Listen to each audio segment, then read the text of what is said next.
ناظرین کرام، یہاں پہ نیکی کے سیگمنٹ ہیں جو بیلا پیرس کی جانب سے ہیں۔ اگر آپ علاج کروانا چاہ رہے ہیں، آپ بیمار ہیں اور آپ کے پاس پیسے نہیں ہیں، آپ کے علاج کے لیے پیسے چاہیے ہیں، تو آپ نے بلا کسی جھجک جو نیچے نمبر دیا جا رہا ہے اسکرین پہ، اس پہ رابطہ کرنا ہے، اپنا پیغام بھیجنا ہے۔ انشاءاللہ قرآن اندازی ہوگی، قرآن اندازی میں اگر آپ کا نام نکل آیا تو آپ کے علاج کے جتنے بھی اخراجات ہیں وہ بیلا پیرس کی جانب سے پے کر دیے جائیں گے۔ ناظرین کرام، منافقت کے اوپر ہم بات کریں اور آج کے معاشرے کے اوپر بات کریں۔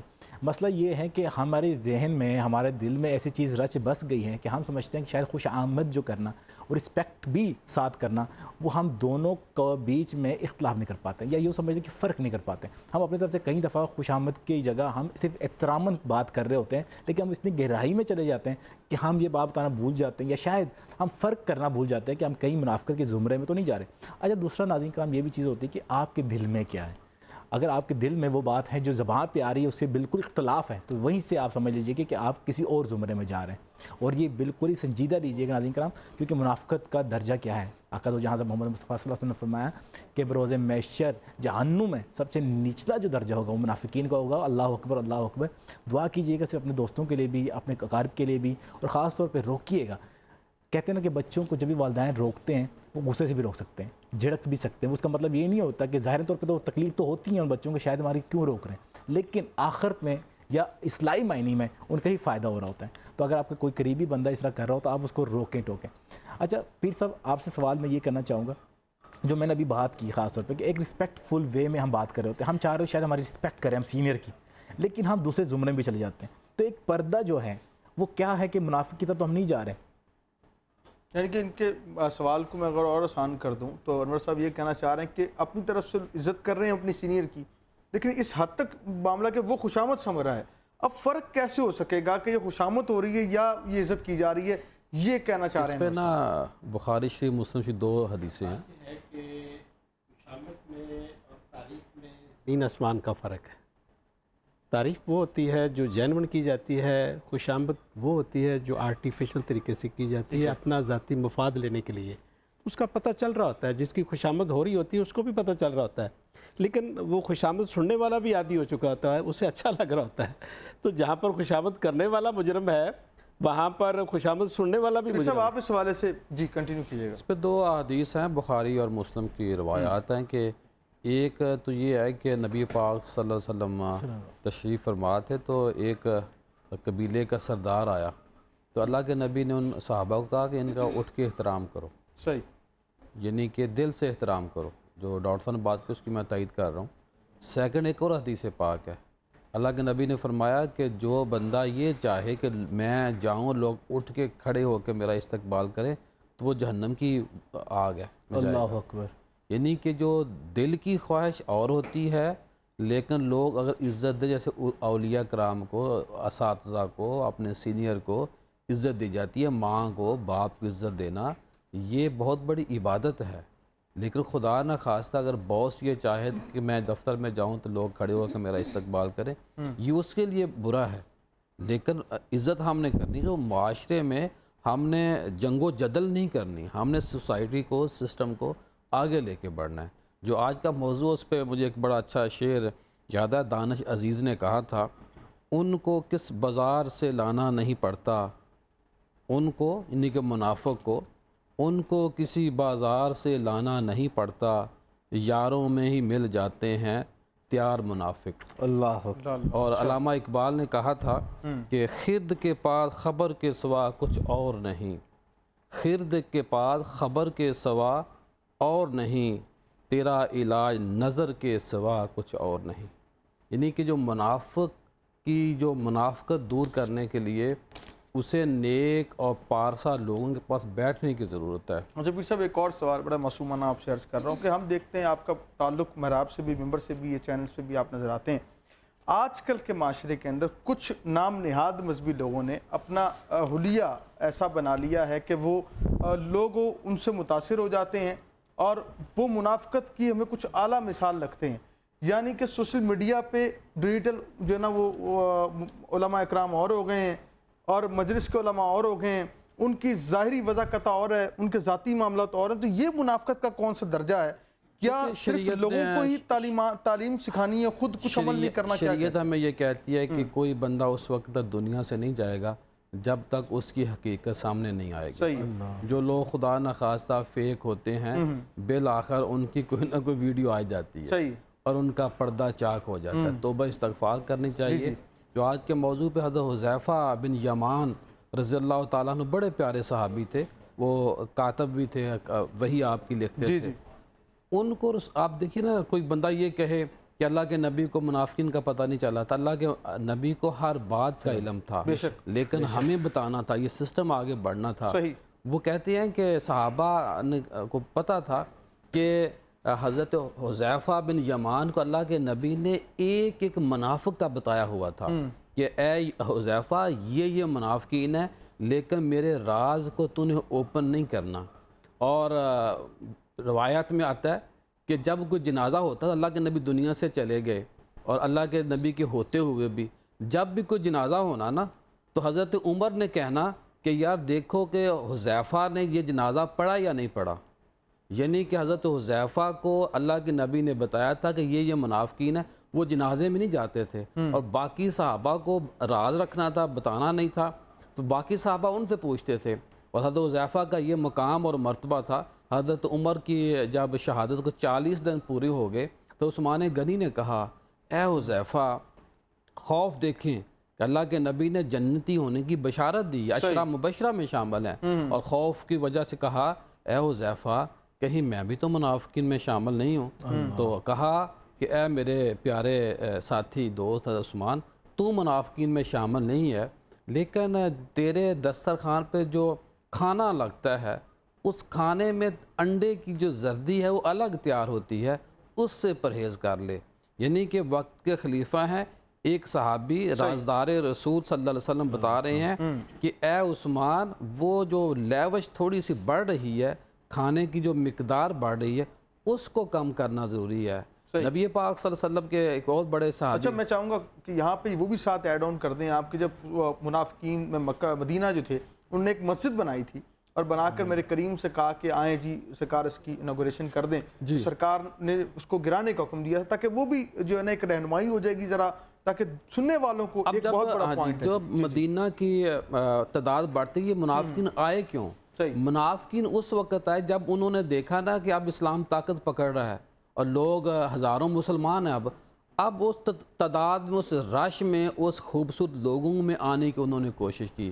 جب مدینہ میں تعداد بڑھی تو انہوں نے کہا کہ جی مسجد نبوی ہمیں دور پڑ رہی ہے نماز پڑھنے کے لیے, تو ہم باہر نماز پڑھاتے ہیں. وہ مسجد شروع ہوئی, اللہ کے نبی نے وہاں بھی رحمت والا معاملہ فرمایا, لیکن اللہ پاک کی طرف سے حکم ہوا ہے یہ مسجد نہیں ہے, یہ منافقین کا گڑھ ہے. اور پھر اس کو گرایا گیا, اس کو جلایا گیا, اس کو ملیا میٹ کیا گیا.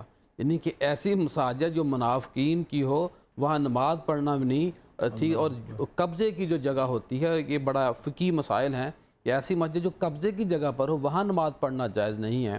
اور موسٹلی تو پاکستان میں بنتے ہی قبضے کی جگہ پہ ہیں, جہاں دیکھا قبضہ کرنا ہے مسجد بنا دی. حضرت عمر نے نا منافقین کے بارے میں بڑا پیارا فرمایا تھا.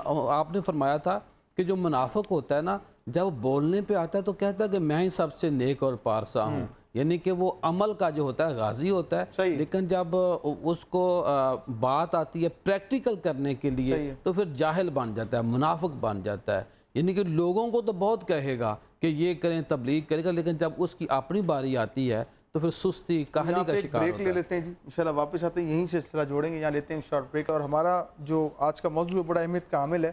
پیر صاحب, صورت منافقون جو ہے وہ کس موقع پہ نازل ہوئی تھی, ذرا اس بارے سے رہنمائی. عبداللہ بن ابی جب اس کے جنازے کا عمل تھا تو اس وقت یہ سورہ بھی نازل ہوئی, اور سورہ نور کی جو 11 اور 16 کے دونوں 11, 12, 13, 14, 15, 16 یہ آیات اسی موقع پر. میں یہاں حضرت عبیدہ رضی اللہ تعالیٰ عنہ بیعت عقبہ جب ہوئی نا, تو منافقین اس میں شامل تھے, کچھ مسلمان بھی. انہوں نے یہ کہا تھا کہ اب آپ بیعت تو کر رہے ہو, لیکن یہاں جب سرخ پہاڑوں پر چلنا پڑے گا نا آپ کو, یعنی کہ جلتے ہوئے پہاڑوں کے اوپر سرخ و سفید دریاؤں سمندروں کو آپ کو چیرنا پڑے گا. اللہ کے نبی کے جو پیارے صحابہ تھے انہوں نے بڑی جرأت و بہادری سے کام کیا. اور ایک اور حدیث ہے کہ امام ابو حنیفہ رضی اللہ تعالیٰ عنہ نے ایک جگہ پہ لکھا ہے کہ ایک محدث تھے بہت بڑے, اور وہ حدیث پہ کام کر رہے تھے. ان کو پتہ چلا کہ فلاں جگہ پہ ایک بندہ ہے, اس کے پاس حدیث اس حوالے سے موجود ہے. یہ جو احادیث کا ذخیرہ ہے نا, یہ بڑی مشکل سے ہم تک پہنچا ہے. وہ کہتے ہیں کہ وہ بزرگ اس کے پاس گئے, پوچھتے پوچھتے وہاں پہنچے. تو جب پتہ چلا نا کہ وہاں گاؤں میں گئے یا جو بھی علاقہ تھا کہ جی یہاں کوئی بندہ ہے اس نام سے, تو لوگوں نے کہا جی بندہ موجود ہے. اب وہ محدث جو تھے وہ گئے تو دور سے دیکھا تو جس کے پاس حدیث تھی اس نے نا دور سے دیکھ کے اس کا گھوڑا یا گھوڑی کھلا ہوا تھا, جانور کھلا ہوا تھا. اس نے جانور کو, گھوڑے کو آواز دی اور ایسے جولی کی جیسے چارہ ہوتا ہے یا دانے ڈالے ہیں. جی جی. تو جو گھوڑا تھا, جو اس کی سواری تھی, وہ دوڑ کے اس کے پاس آ گئی.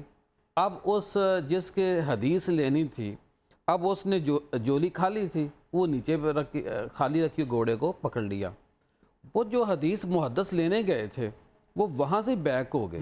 لوگوں نے کہا آپ اتنی دور سے آئے ہیں اور آپ ان سے آپ حدیث لے لیں. انہوں نے کہا کہ یہ منافق ہے جو جانور کو دھوکہ دے رہا ہے, کہیں مجھے غلط کوئی روایت نہ دے دے. میری احادیث کی کتابوں کا جو ذخیرہ جمع ہو رہا ہے اس میں ایسی حدیث کوڈ نہیں کرنا چاہتا کہ جس کو میں نے اپنی آنکھوں سے دیکھ لیا, جو جانوروں کے ساتھ جو منافقت کر رہا ہے. تو یہ دیکھیے کہ اس طرح کے پہلو کے اوپر ہمیں ایک لائن میں بس جواب دے دیجیے پیر صاحب کہ آج کے معاشرے میں ہم کیسے منافقت سے بچ سکتے ہیں, کس طرح پہلا قدم اٹھا سکتے ہیں, بس یہ بتا دیں. پہلا قدم یہ ہے کہ آج کے بعد میں اور آپ طے کریں کہ ہم نے کسی کے ساتھ منافقت نہیں کرنی. اگر ہم کسی کے ساتھ منافقت نہیں کریں گے تو لوگ ہمارے ساتھ نہیں کریں گے. وہی بات ہے, میں تو اس پہ زور دیتا ہوں, ہر بندہ دوسرے کو ٹھیک کرنے کے اوپر تلا ہوا ہے, خود ٹھیک کرنے کی اپنے کو کوشش نہیں کرتا. میں نے خود پہلے ٹھیک ہونا ہے, دوسروں کی مجھے فکر ضرور کرنی چاہیے. اپنے ضمیر کو دیکھیں, لوگوں کو ڈسکس کرنے سے باز آ جائیں اور اپنے معاملات کو درست کریں. جی بالکل. ناظرین کرام, پیر صاحب نے بہت زبردست بات کی ہے, خاص طور پہ کہ ہمیں اپنی اصلاح کرنی چاہیے. ناظرین کرام, جب اپنی اصلاح کریں گے تو یقین جانیے ہمارا معاشرہ سیدھا ہو جائے گا. اللہ کے حضور دعا ہے کہ اگر کوئی کمی بیشی ہو گئی ہوگی آج کے پروگرام میں, کوئی ایسی بات کر دی ہو نعوذ باللہ جو زیادہ ہوگی, تو اس کے بھی معافی مانگتے ہیں اور یہ دعا بھی کرتے ہیں کہ اللہ رب العزت جو باتیں ہم نے کی ہیں اس پہ عمل کرنے کی توفیق عطا فرمائے. ناظرین کرام, یہاں پہ اجازت چاہیں گے آپ سے اس دعا کے ساتھ, اس امید کے ساتھ کہ زندگی رہی تو کل بشرطے دوبارہ ملیں گے نئے مہمانوں کے ساتھ, نئے ٹاپک کے ساتھ. لیکن اختتام پہ میں درخواست کرنا چاہوں گا عارف طیبی صاحب کہ پروگرام میں تحت اللفظ شامل کریں. جی جی بالکل صاحب, تحت اللفظ جو ہے وہ مائک اگر جی بالکل مائک. جی ناظرین کرام, بات اگر منافقت پر ایک اور بات لازمی میں کہنا چاہوں گا یہاں پہ اینڈنگ پہ کہ کوشش کیجیے گا رسپیکٹ, جو میں بار بار کہہ رہا ہوں, رسپیکٹ سینئر کی لازمی کیجیے گا, لیکن رسپیکٹ میں ایک ایسا لیول بھی نہ چلائے جائے کہ ہم منافقت کے بھی چلے جائیں. منافقین کا بس ایک بات یاد رکھیے گا, مسلمانوں میں اگر جہنم میں جائیں گے تو سب سے نیچے جو درجہ ہے وہ منافقین کا ہے. اللہ کریم عمل کی توفیق عطا فرمائے. تیرے کرم سے تیری نظر سے بخت سنورتا ہے یا حسین. امام علی مقام کا ذکر کہ تیری نظر سے بخت سنورتا ہے یا حسین, تیرے کرم سے وقت گزرتا ہے یا حسین, تیرے کرم سے وقت گزرتا ہے یا حسین. اور مشکیزہ عباس کی خاطر عطا ہو بھیک, تو سائلوں کی جھولیاں بھرتا ہے یا حسین, تو سائلوں کی جھولیاں بھرتا ہے یا حسین. کیونکہ پشتوں سے میں نصیر ہوں منگتا حسین کا, ورثہ میں نے پایا ہے صدقہ حسین کا. اور اس کا ثبوت دے دیا عسکر کی جنگ نے کہ شیروں کا شیر ہوتا ہے بچہ حسین کا.